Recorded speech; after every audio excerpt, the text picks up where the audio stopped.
दोस्तों नमस्कार। ईश्वर विचार चैनल में आपका स्वागत है। आज हम जो कथा सुनेंगे वह हमारे जीवन के लिए बहुत ही महत्वपूर्ण है और हमें उसको जानने की निहायत ज़रूरत है। आइए कथा शुरू करते हैं। एक चतुर व्यक्ति को काल से बहुत डर लगता था और वह सोचता था कि मेरी किसी भी क्षण मृत्यु हो सकती है, वह क्या करे। एक दिन उसे चतुराई सूझी और काल को ही अपना मित्र बना लिया। उसने अपने मित्र काल से कहा, मित्र, तुम किसी को भी नहीं छोड़ते हो, किसी दिन मुझे भी गाल में धर लोगे। काल ने कहा, ये मृत्यु लोक, जो आया है उसे मरना ही है। सृष्टि का यह शाश्वत नियम है, इसलिए मैं मजबूर हूँ, पर तुम मित्र हो इसलिए मैं जितनी रियायत कर सकता हूँ करूँगा ही। मुझसे क्या आशा रखते हो तो साफ साफ कहो।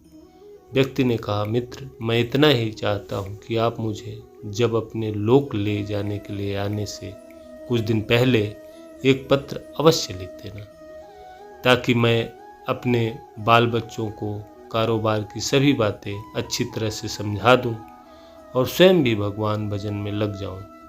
काल ने प्रेम से कहा, यह कौन सी बड़ी बात है, मैं एक नहीं आपको 4 पत्र भेजूँगा, चिंता मत करो।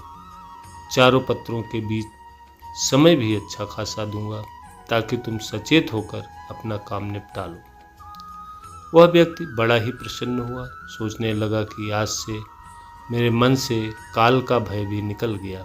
मैं जाने से पूर्व अपने सभी कार्य पूर्ण करके जाऊंगा, तो देवता भी मेरा स्वागत करेंगे। दिन बीतते गए, आखिर मृत्यु की घड़ी आ पहुंची।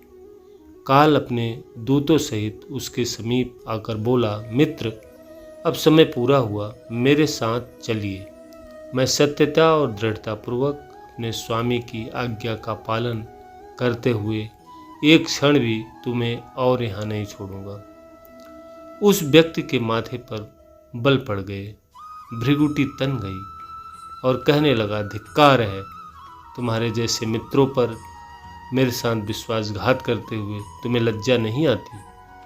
तुमने मुझे वचन दिया था कि आने से पहले पत्र लिखूंगा, परंतु तुम तो बिना किसी सूचना के अचानक दूतों सहित मेरे ऊपर चढ़ गए। मित्रता तो दूर रही, तुमने अपने वचनों को भी नहीं निभाया। काल हंसा और बोला, मित्र, इतना झूठ तो ना बोलो। मैंने आपको एक नहीं 4 पत्र भेजे, आपने एक भी उत्तर नहीं दिया। उस व्यक्ति ने चौंक कर पूछा, कौन से पत्र, कोई प्रमाण है? मुझे प्राप्त होने की कोई डाक रसीद आपके पास है तो दिखाओ। काल ने कहा, मित्र, घबराओ नहीं, मेरे चारों पत्र इस समय आपके पास मौजूद है। मेरा पहला पत्र आपके सिर पर चढ़कर बोला, आपके काले सुंदर बाल उन्हें सफ़ेद कर दिया और यह भी कहा कि सावधान हो जाओ, जो करना है कर डालो। लेकिन बनावटी रंग लगाकर आपने अपने बालों को फिर से काला कर लिया और पुनः जवान बनने के सपनों में खो गए। आज तक मेरे श्वेत अक्षर आपके सिर पर लिखे हुए हैं। कुछ दिन बाद मैंने दूसरा पत्र आपके नेत्रों के प्रति भेजा। नेत्रों की ज्योति मंद होने लगी, फिर भी आंखों पर मोटे शीशे चढ़ाकर आप जगत को देखने का प्रयत्न करने लगे। 2 मिनट भी संसार की ओर से आंखें बंद करके ज्योति स्वरूप प्रभु का ध्यान मन में नहीं किया। इतने पर भी सावधान नहीं हुए तो मुझे आपकी दीन दशा पर बहुत तरस आया और मित्रता के नाते मैंने तीसरा पत्र भी भेजा। इस पत्र ने आपके दांतों को छुआ, हिलाया और तोड़ दिया। आपने इस पत्र का भी जवाब न दिया, बल्कि नकली दांत लगवाए और जबरदस्ती संसार के भौतिक पदार्थों का स्वाद लेने लगे। मुझे बहुत दुख हुआ कि मैं सदा इसके भले की सोचता हूँ और यह हर बार एक नया बनावटी रास्ता अपनाने को तैयार रहता है। फिर अंतिम पत्र को भी भेजा। अपने अंतिम पत्र के रूप में मैंने रोग, क्लेश तथा पीड़ाओं को भेजा, परंतु आपने अहंकार बस सब कुछ अनसुना कर दिया। वह व्यक्ति काल के भेजे हुए इन पत्रों को सुनकर फूट फूट कर रोने लगा और अपने विपरीत कर्मों पर पश्चाताप करने लगा। उसने स्वीकार किया कि मैंने गफलत में शुभ चेतावनी भरे इन पत्रों को नहीं पढ़ा। मैं सदा यही सोचता रहा कि कल से भगवान का भजन करूंगा, अपनी कमाई अच्छे शुभ कार्यों में लगाऊंगा, पर वह कल ही नहीं आया। काल ने कहा, आज तक तुमने जो कुछ भी किया, राग रंग स्वार्थ और भोगों के लिए जानबूझकर ईश्वरीय नियमों को तोड़कर तुमने कर्म किए। उस व्यक्ति को जब कोई मार्ग नहीं दिखाई दिया तो उसने काल को करोड़ों की संपत्ति का लोभ दिखाया। काल ने हंसकर कहा, मित्र, यह मेरे लिए धूल से अधिक कुछ भी नहीं है। धन दौलत शोहरत सत्ता ये सब लोभ संसारी लोगों को बस में कर सकता है, मुझे नहीं। काल ने उत्तर दिया, यदि तुम मुझे लुभाना ही चाहते थे तो सच्चाई और शुभ कर्मों का धन संग्रह करते।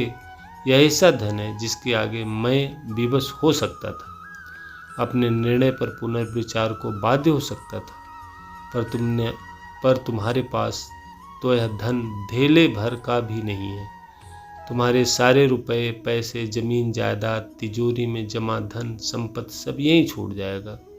मेरे साथ तुम भी उसी प्रकार निर्वस्त्र जाओगे जैसे कोई भिखारी की आत्मा जाती है। काल ने जब मनुष्य की एक भी बात नहीं सुनी तो वह हाय हाय करके रोने लगा।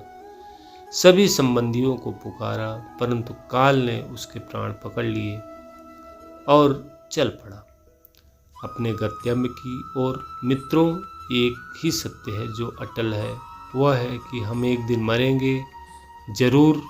हम जीवन में कितनी दौलत जमा करेंगे, कितनी शोहरत पाएंगे, कैसी संतान होगी, यह सब अनिश्चित होता है, समय के गर्भ में छुपा होता है, परंतु हम मरेंगे एक दिन। बस यही एक ही बात जन्म के साथ ही तय हो जाती है। समय के साथ उम्र की निशानियों को देखकर तो कम से कम हमें प्रभु परमेश्वर की याद में रहने का अभ्यास करना चाहिए। इसमें तो हर एक को, चाहे छोटा हो या बड़ा, सबको प्रभु परमेश्वर की याद में रहकर ही कर्म करने चाहिए। कृपया हमारे चैनल ईश्वर विचार को लाइक, सब्सक्राइब और लोगों के बीच शेयर करें।